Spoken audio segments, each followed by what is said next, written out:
Virginia State Senator Trey Deeds was the victim of a brutal attack. His son slashed Deeds in the face. Gus Deeds then took his own life. Sunday on 60 Minutes, Trey Deeds gives his first television interview since the assault. He tells Scott Pelley that his son was also a victim.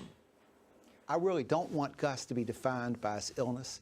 I don't want Gus to be defined by what happened on the 19th. Gus was a great kid. He was his perfect son. You know, it's clear the system failed. It's clear that failed Gus. It killed Gus. Gus Deeds was a talented musician on the dean's list at the College of William and Mary. But after he turned 21, he became delusional and was diagnosed as bipolar. Last November, his father was worried that Gus would kill himself. So Deeds got a court order and sheriff's deputies to take Gus to an emergency room.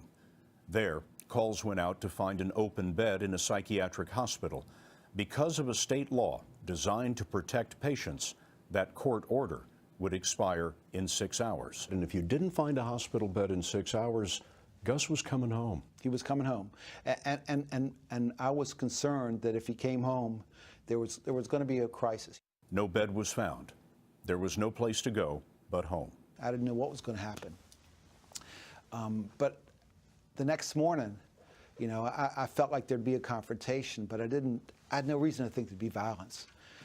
But you know, I got ready for work and I went out to the barn to feed the horses, and Gus was coming across the yard, and I said, "Hey bud, how'd you sleep?" He said, "Fine." I turned my back and, you know, had this feed thing in my hands, and he was just on me. He attacked you? He got me twice.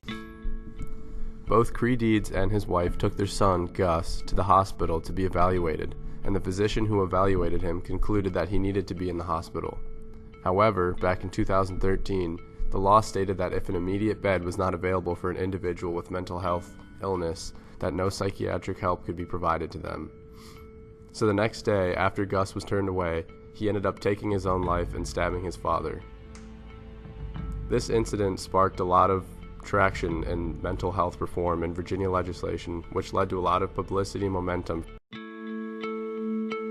Mental health includes our emotional, psychological, and social well-being. It affects how we think, feel, and act. It also helps determine how we handle stress, relate to others, and make choices.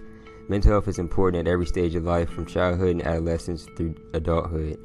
For example, the mental illness in which Senator Trey Deeds' son suffered from was bipolar disorder. Bipolar disorder, also known as manic depression, is a mental illness that brings severe high and low moods and changes in sleep, energy, thinking, and behavior. Should Virginia fund the mental health initiatives introduced into the General Assembly in 2017?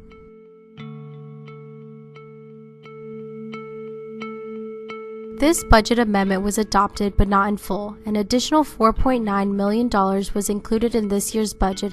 However, the governor was seeking $10 million, which would have brought the bill up to $14 million in order to increase availability of permanent supportive housing.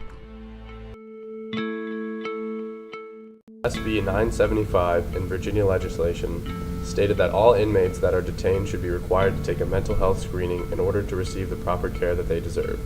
However, this bill was not passed. Although this bill did not pass, this doesn't mean that mental health screenings will not take place. It just means that they are not required by law, so inmates can still choose to take a mental health screening, but they're not required. Mitchell died of starvation at the Hampton Roads Regional Jail last year. The Virginia Inspector General launched an investigation. The office released its findings late yesterday.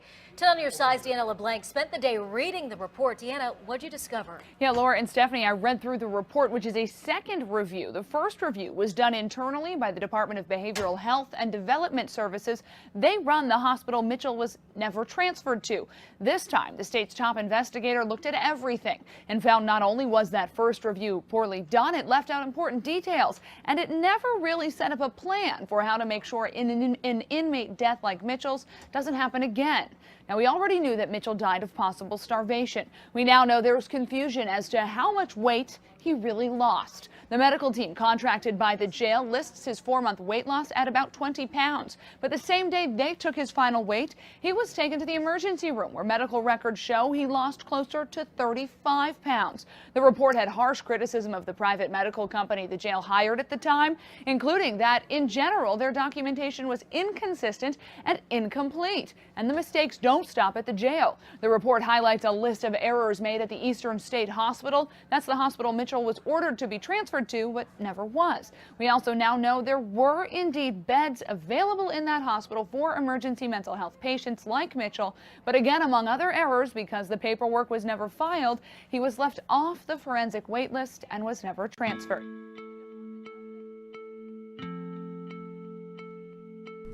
"24-year-old J. Michael Mitchell was arrested in April of 2015 after stealing $5 worth of food from a local 7-Eleven. Mitchell was schizophrenic and had recently stopped taking his medication. A judge ordered Mitchell to be taken to a mental institution, but no beds were available, so he sat in jail for months. In August of 2015, Mitchell died of starvation in his holding cell." Some of the negative effects that will come from mental health reform are budget cuts from certain programs, excess publicity which can result in an increase in false, mentally ill claims in order to avoid prison and sentences, and lastly, crowded jails will cause an increase in demand for money.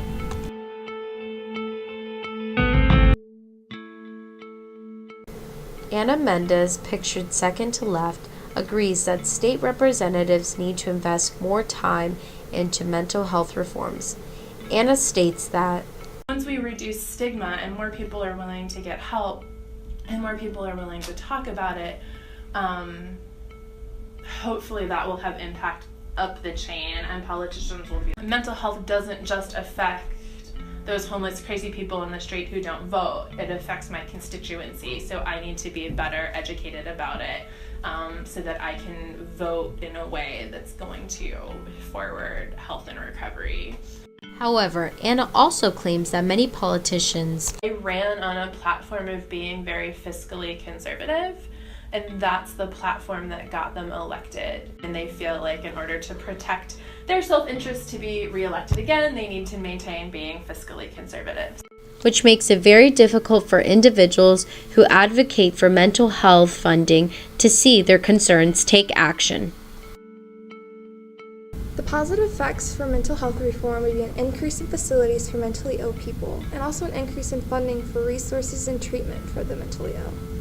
There would also be an increase in publicity momentum for mental health reform and acknowledgement for the cause as a whole.